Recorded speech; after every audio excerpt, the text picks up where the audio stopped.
Anyway, it's very nice to meet you. So great. According to the info I got from Roxanne, we don't have much time. So I guess you're very busy. I do have a lot of radio Yeah, stuff. all this Sorry. kind of exciting media stuff. So yeah, let's go straight down to it. Let me just do a quick intro. Hi everyone, this is Country Music News International. My name is Nigel Sharpe, and that lovely lady who's just been waving to you is Laci Kaye Booth, Hey guys. which is a nice name, Laci Kaye. My mum was called Kay. Everyone called her Kay. Really? Her name actually was Kathleen, spelt with a K. Oh, But wow. I don't think anyone ever called her Kathleen except her mother, my grandmother. Oh, that's Everyone called her beautiful. Kay. So I've always liked that name because that's like my mum's name. It's runs in the family. My grandma, a lot of my aunts, and then my great grandmas. They all have middle names. Okay. Okay. Anyway, let's go back to you. Now, I've been quite busy listening to all these new videos that have been posted out. You've just got, what is this? Is this actually a complete album you've put out? I call it a collection. All I right. don't think it's an album or an EP. It's just a collection, and hopefully there'll be another collection. Soon. Yeah. So there's some very nice songs on this album. Can't read my own handwriting now. Broken Hearts Still Beat. Really? Oh my gosh! I Thank really you. like that one. And you sang this with a guy called Charles Kelly. Hmm. From Lady So A. how did you hook up with Charles? Well, I've always been a huge fan of Lady A, and I'm trying to remember. I think the president of my label, Jimmy Harnen, actually Okay. hooked us up to write, and because he's under the same label as me, Right. Charles is, and we just happened to write together, and it was originally over Zoom, and then we were like, we should write in person soon. COVID friendly, of course, because it was in the middle of the pandemic, and For sure. we stayed, the 6 feet apart and all that good stuff. And it went great. When we were writing, I was looking across the room at him and just envisioning my senior year of high school in 2013. I got to go to the Houston Livestock Show and Rodeo and see him perform with Lady A Oh, okay. in this big arena. And I was just, sitting in the crowd watching him. And so I had like a pinch me moment when we were writing. It was really cool. Yeah, that's nice. Yeah, that was one of my favorites. But the other one I kind of liked was Worth It. I thought that was, I liked the lyrics to that. And Heart of Texas. Are you actually from Texas originally? I am. Yeah, I'm from East Yeah. Texas, Right. born and raised in Livingston, which is a small town right outside of Houston. So from all these all these recent songs that you put out, were you involved in writing all of them, or are there some from other sources? No, I wrote all of them. When I first moved to Nashville, I was in pitch meetings because I always wrote by myself. I never co-wrote with anybody, so I didn't know if it would work. And that was 2 years ago. And as soon as I started co-writing, I fell in love with it, and I knew that I wanted every song on my collection to be a song that I wrote or had part in writing. I was talking to this couple. They're a sort of kind of singing duo. This morning actually, and they're from Australia. So I was having an interview with these people over in Sydney, Australia, and Oh, they're actually a married couple now, and it's an American guy and an Australian woman, uh, really? and they actually met in the States. He's from Alabama originally, and then it was kind of, okay, am I going to stay in the USA, or am I going to go to Australia? Right. So Michael decided he'd go to Australia. So they've been there for like 18 years or something, That is awesome. and they write together, and it is that kind of collaboration thing. It just seems to spark people to sort of to give better results, I think. If you see this little cattail wandering across, this is one of my cats. I have three. And Oh, she loves these interviews. Every time I have an interview, it was the same this morning. She comes up here on the desk and sort of wanders around and wants to be looked That up. is so She sweet. wants to be the star of the show, Laci. That's what it is. She's the main character, She isn't doesn't she? want to be left out of this at all. You know, so don't mind the cat. I want to see her.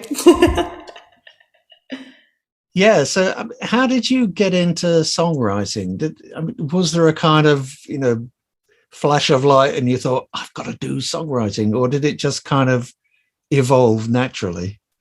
So my dad's a Texas country music artist. So he tours Texas and he plays around and he's always written his own songs. Right. And so I think that kind of inspired me at a young age because I first picked up the guitar when I was 9 and he taught me my first 3 guitar chords. And I remember my stepdad's grandma had passed away and I wanted to write a song for him about it just to show, how much, she meant to me and the whole family. And I did, and that was the first song I wrote. And seeing how people were, even though it was probably the crappiest song you've ever heard, being 9 years old, but just seeing how people reacted to it and seeing the tears in my stepdad's eyes, I was just like, songwriting can do a lot for people. And I think I fell in love with it at that point.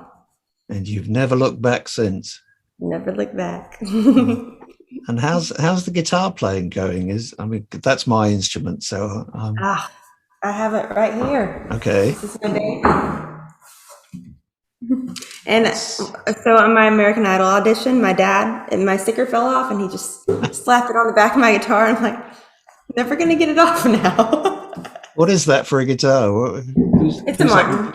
A Martin, yes. Martin, mm-hmm. And I just got a classical guitar. Oh, okay. And I've just been playing around with that. It just sounds beautiful. Yeah, there's something about acoustic guitars. I think you can't beat like one voice and one acoustic guitar. I mean, right. I know all the other stuff is fantastic and all these lovely instruments and harmony vocals and et cetera, et cetera. Mm. But I always think if someone can just sit down with an acoustic guitar and sing a song, I just think that's magic. I think so. I love listening to that. And when somebody comes out with an acoustic version of a song, I'm like, yes, I love it. So having just released all these lovely songs, what are you hoping for from them? What's the idea?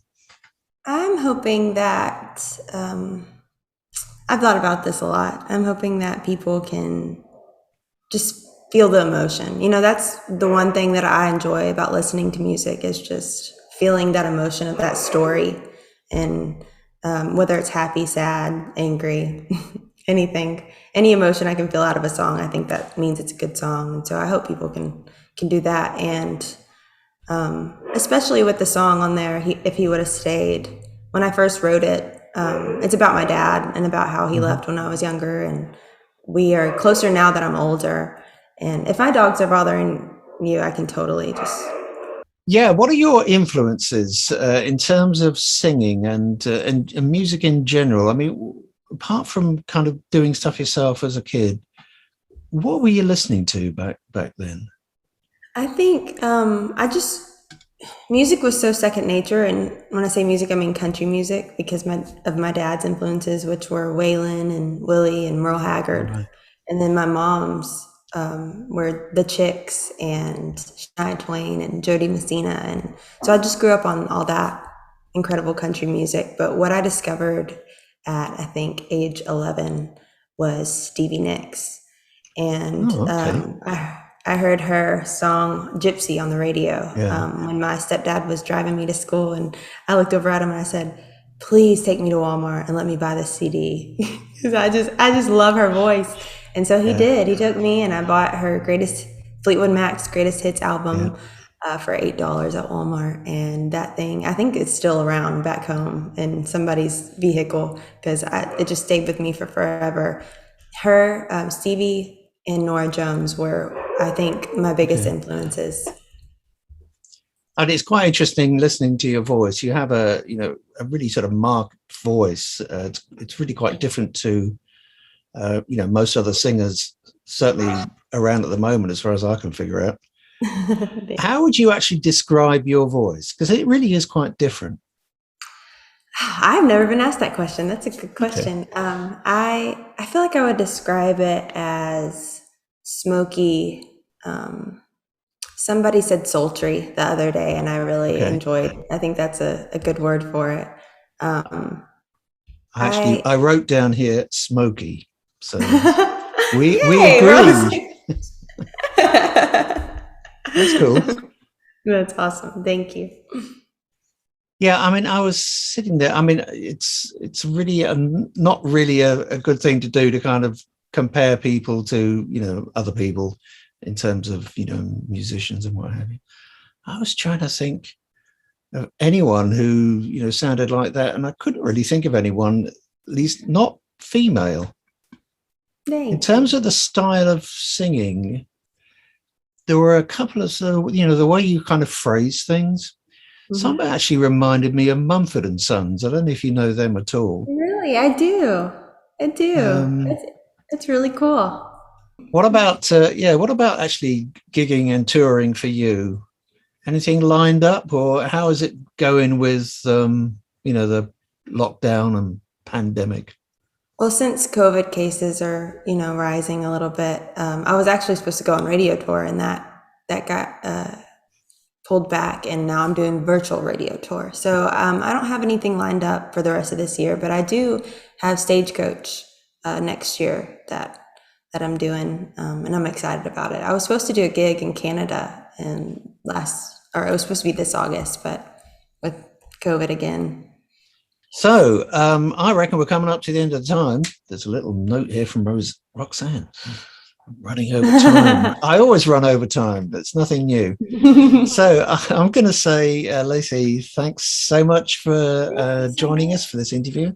I know you're very busy with all these interviews at the moment, so we really do appreciate that you take the time. I really enjoyed this one, and so thank you so much for making it so enjoyable, and hopefully I get to meet you in person someday soon. Well, we hope that we can get over beginning of next year to, we'll be in Nashville for about a week doing interviews and what have you, but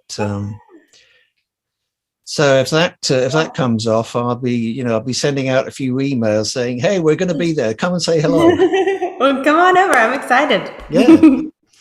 Okay, so I'm going to say thanks again, and just kind of wave you goodbye. Bye thank you so much. Yeah, bye, you take Roxanne. care of yourself. Take Bye. care. Bye.